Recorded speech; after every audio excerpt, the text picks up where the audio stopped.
اہلاً و سہلاً مرحبا جیسے الفاظ کہیں, اپنی زبان میں خوش آمدید بھی کہیں, یا آپ آگے بڑی خوشی ہوئی اللہ نے آپ کو صحت و سلامتی کے ساتھ واپس کر دیا.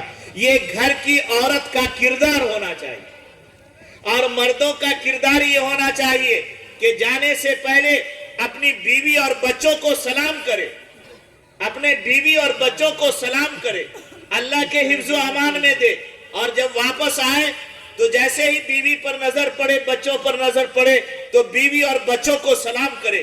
آج بیٹوں کو بیٹیوں کو سلام کرنا لوگ عیب سمجھتے ہیں, باپ ہو کر کیسے سلام کریں گے؟ وہ بیوی ہے, ہمارے ماتحت رہتی ہے, ہم کما کر کھلاتے ہیں, ہم کیسے سلام کریں گے؟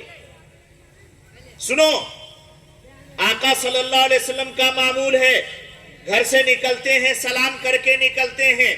آقا کا معمول ہے گھر داخل ہوتے ہیں سلام کر کے داخل ہوتے ہیں.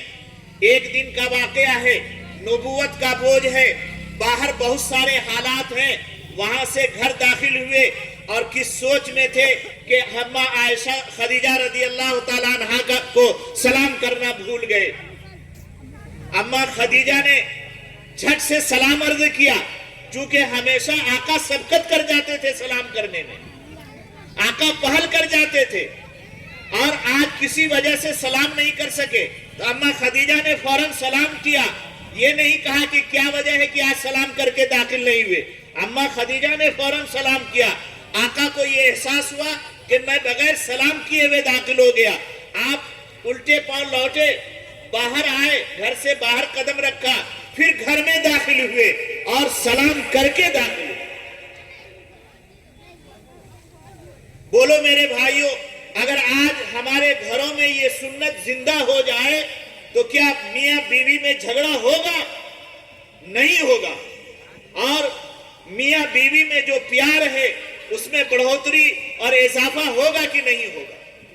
سنو میری ماں اور بہنوں, اگر عورت چاہ لے تو اپنے شوہر کو وقت کا بادشاہ بنانے سے نہ چک سکے, اور ہر مرد اگر اس کو باسلیقہ, باشعار, وفا شعار بیوی مل جائے تو وہ اپنے آپ کو وقت کا بادشاہ تصور کرنے لگے. ایک صحابی کا واقعہ ہے, وہ فرماتے ہیں کہ میرا ایک بیٹا تھا, بیمار تھا, اسی درمیان میں سفر پہ نکلا, میں چلا گیا, اور جس دن میری واپسی تھی میرے بیٹے کا انتقال ہو گیا. میری ماں اور بہنوں سنو, میری بیٹیاں سنو, آپ کو ان جیسے اداروں میں ڈالا جا رہا ہے تاکہ آپ بڑی ہو, آپ کی شادیاں ہوں گی, آپ بیوی کا کردار کیسے ادا کریں گی یہ آپ کو انہی جیسے اداروں میں سکھایا جائے گا. اور میں اپنے بھائیوں سے گزارش کروں گا, بڑا اچھا اور کارگزار ادارہ ہے اور نسبت بھی بڑی اونچی ہے.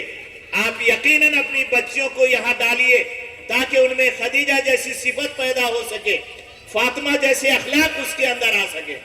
اور طے کر لیجئے کہ یہ ادارہ اس روئے زمین پر ہی نہیں, اس روئے زمین پر صرف اسی خطے کے لیے نہیں بلکہ پورے ملک اور ملت کے لیے ایک آئیڈیل اور نمونے والا ادارہ بنے. اس کے لیے آپ کو بھی قربانی دینی ہوگی, آپ کو اپنی بچیوں کو یہاں حوالے کرنا ہوگا. تو میں کہہ رہا تھا کہ میری ماں اور بہنوں سنو, وہ صحابی واپس جس روز آ رہے ہیں بیٹے کا انتقال ہو گیا. آج اگر ہمارے گھر میں کسی قریبی رشتہ دار کا انتقال ہو جائے تو عورتوں کو دیکھیے کتنا واویلا مچاتی ہیں. اگر بیٹا ہے تو سینہ کوبی کرتی ہیں, کون مرد آ رہا ہے جا رہا ہے کوئی پتہ نہیں, سر کے بال نوچتی ہے, دوپٹے ہٹا دیتی ہیں اور سینہ کوبی کرتی ہیں. پردے کا تو بالکل اہتمام ہی نہیں رہتا ہے. اور شوہر آ رہا ہے, باپ آ رہا ہے, بھائی آ رہا ہے, کوئی فکر نہیں, وہ سب سے بے فکر ہو کر کے اپنے اس میت بیٹے کے لیے جو ہے واویلا کرتی رہتی ہے. ایک صحابیہ, اس کا بیٹا انتقال کر گیا, شوہر لوٹا ہے تو بیٹے کو لٹا دیا ہے اور ایک چادر اوڑھا دیا اور ڈیوڑھی پر گئی اور مسکرا کر شوہر کا استقبال کرتے ہوئے خوش آمدید کا. بتائیے آخر وہ بھی تو ماں تھی. شوہر اندر داخل ہوا, دیکھا بیٹا لیٹا ہوا چادر اوڑھے ہوئے,